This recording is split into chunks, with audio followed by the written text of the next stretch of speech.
आपने भी नहीं देखी है, तो जैसे आपको फिल्म याद आती हो जो बहुत सुंदर तरीके से दर्शाई गई हो पिता और पुत्र के संबंधों को लेकर, कोई नहीं फिल्म नहीं है बहुत सारी मेरे को बहुत सारी है, लेकिन इमीडिएटली जब आप सवाल पूछ रहे हैं मुझे एक रिश्ता द बॉन्ड ऑफ लव याद आती है, अमिताभ बच्चन और अक्षय कुमार की। One of the few films जिसमें अक्षय कुमार जब रोए थे मुझे अच्छा लगा था। नहीं तो अक्षय कुमार जब रोते हैं तो थोड़ा अटपटा लगता है, he can't cry very well, but in that film I like the way he cried. Amitabh Bachchan तो of course is an all time great actor, लेकिन वो फिल्म मुझे इसलिए याद आई बिकॉज अक्षय कुमार जब रोए थे एक्चुअली ऑडियंस को रुलाया था उन्होंने। So what about movie वही combination? यस यस वक्त, यस वेरी ट्रू।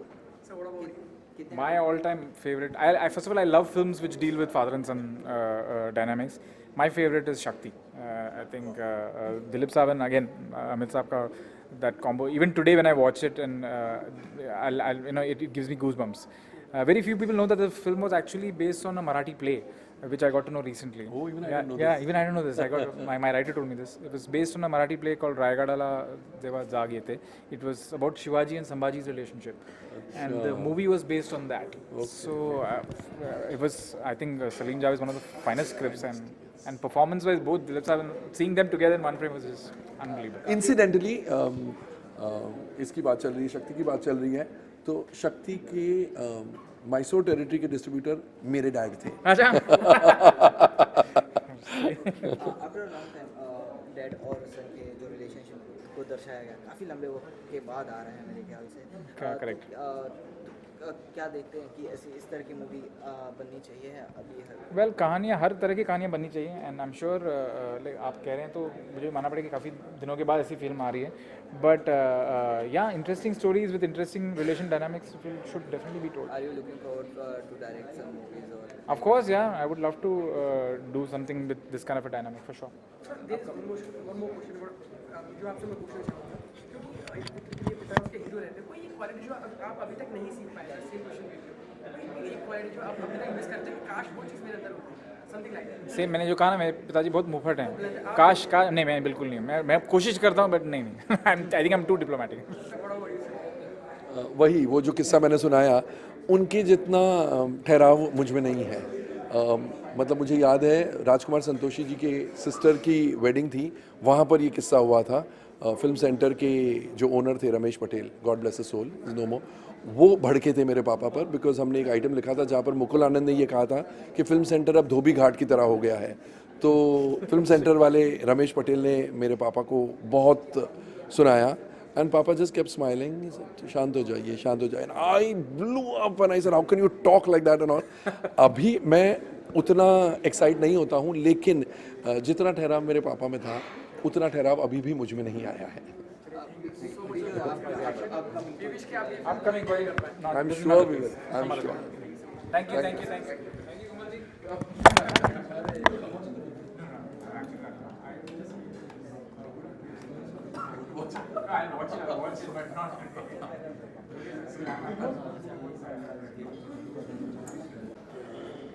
विवान, क्योंकि आज स्क्रीनिंग है D&D की, जी तो किस तरीके का रिलेशन आप शेयर करते हैं नसीर साहब से, और आप जब पिता बनेंगे तो किस तरीके के आप पिता होना चाहेंगे? आई थिंक बहुत इंपॉर्टेंट है फादर सन रिलेशनशिप में। सबसे इम्पॉर्टेंट बात यह है कि एक दूसरे के साथ दोस्त रहना, क्योंकि it's very important to be friends with your dad, and as a dad is very important to be friends with your son. और it's the most beautiful relationship in the world, the father son relationship.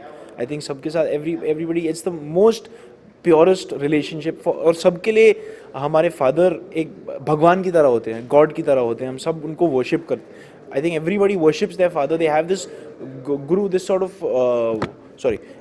it's almost like a भगवान को जैसे आप worship करते हो, मैं अपने पिताजी को वैसे worship करता हूँ। तो फादर सन रिलेशनशिप मेरे ख्याल से सबसे ब्यूटीफुल रिलेशनशिप है। विवान, कौन से वो गुण हैं जो आज तक आप ले नहीं पाए नसीर साहब से, और अभी भी तरसते कि वो एक गुण आ जाए पापा का तो मेरी जिंदगी संभल जाए? ऐसे बहुत सारे गुण हैं, बहुत ही सारे गुण हैं। मुझे सोचना पड़ेगा कौन सा।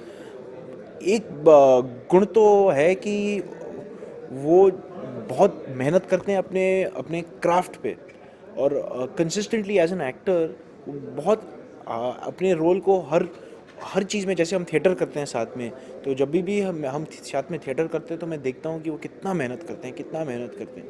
तो वो उनका एक गुण मैं बहुत कोशिश करता हूँ कि मैं इस गुण को अपने काम में भी अप्लाई कर सकूँ, और मैं वो लेवल पे रीच कर सकूँ जहाँ पे मैं भी इतना मेहनत कर पाऊँगा। कुछ आज आप कन्फेस करना चाहें कि एक कोई सीक्रेट बताना चाहें अपने व्यूवर्स को कि डैडी के साथ कुछ ऐसा भी हुआ था और एक दिन ऐसा भी कुछ हुआ था, कुछ ऐसा इंसिडेंट आपको याद आता है, इंसिडेंट कोई कहीं आप घूमने गए हो या कोई आप ऐसी कोई बात कहनी है, कोई मैसेज? हाँ, मैं सोच रहा हूँ, Something याद like कर रहा हूँ।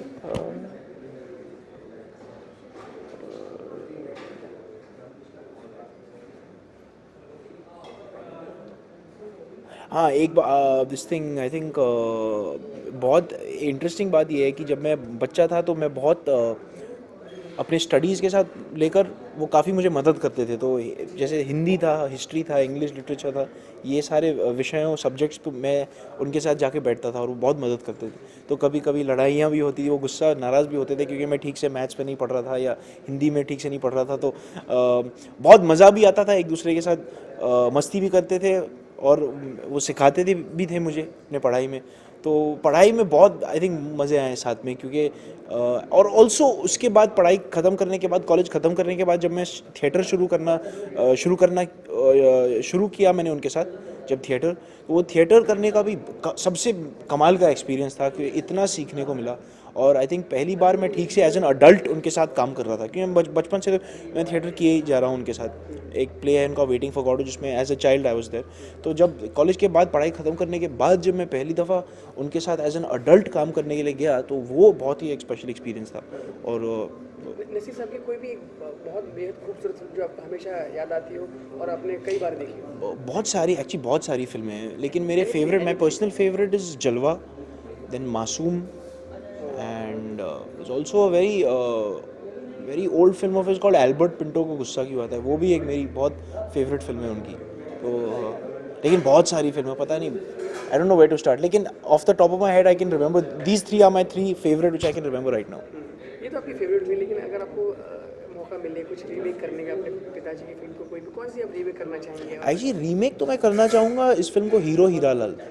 आई think that film really needs to be remade, it was a superb story, बहुत बढ़िया कहानी है वो। और आई थिंक फिल्म का फर्स्ट हाफ अगर आप देखोगे तो ज़बरदस्त है, सेकंड हाफ में थोड़ा सा गड़बड़ होगी, लेकिन फर्स्ट हाफ उस फिल्म का ज़बरदस्त है। तो आई थिंक वो फिल्म को रीमेक करना चाहिए। How would you rate yourself being a son, कितना आउट ऑफ 10 कितना देंगे? अरे वो तो वो आपको बोलना पड़ेगा वो, क्योंकि मैं अभी बस कोशिश, मेरी ये उम्मीद है, इच्छा है, कोशिश है कि मैं अपने पिताजी को प्राउड बनाऊं अपने काम के साथ और अपने करियर के साथ। तो ये कोशिश चल रही है अभी कितना मैं उस पर रेट कर सकता हूँ वो तो आप लोग, ऑडियंस को, पब्लिक को ही बताना पड़ेगा। Okay, to be very frank and honest, कोई भी एक सीक्रेट जो आपके पापा आपके बारे में ना जानते हो, आज आप बताना चाहेंगे कि मेरे पापा एक बार ऐसा भी किया था, समथिंग आई लाइक? थिंक उनको पता नहीं है कि मैं स्मोक करता हूँ कि मैं छुप के सिगरेट पीता हूँ उससे अभी पता चल गया लेकिन ठीक है यार, अभी मैं 26 साल का हो गया हूँ यार, अभी तो अलाउड है। Thank you so much. Thank you so much. Talking to us. Thank you so much. Wish you all the best for the film. Thank you so much. It was a pleasure talking to you. Thank you. Sir. Thank you. One second, sir. One second.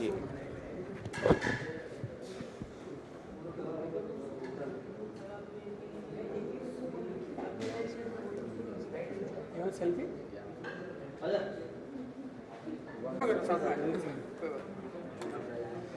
Yeah. Guys, please roll. Action roll. तब sir क्योंकि इस ship के captain आप हैं, तो कैसी नाव चली और क्या दिक्कत है?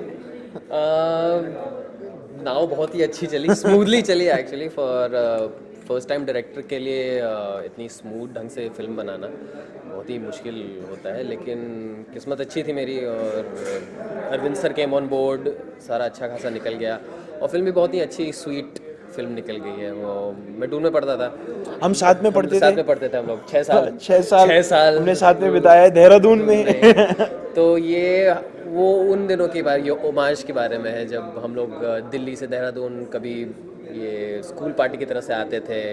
मेरे डैड कभी कभार मुझे छोड़ते थे हम लोग ने स्कूल में जब टाइम बिताया था तो हम लोग भी कुछ मटर कश्ती करते थे वहाँ पर बैठ के, तो वो सब उन सब चीज़ों को वैसे मैंने डाला है।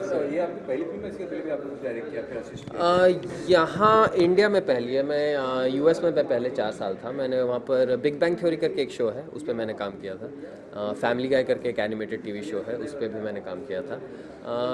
4 साल वहाँ पर पढ़ा मैं, कोलंबिया यूनिवर्सिटी में था। उसके बाद फिल्म डायरेक्शन में मेरी डिग्री थी।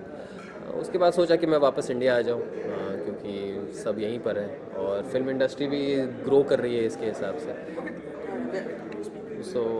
तो मैंने सोचा कि मैं वापस इंडिया में आके फिर काम। पहली फिल्म में तो मतलब what made you to choose this relation between dad and son? दिल के करीब थी, तो जो कहानी बोलने का मन था वही बोल दिया मैंने। अब देखिए ऑडियंस को कैसे, क्योंकि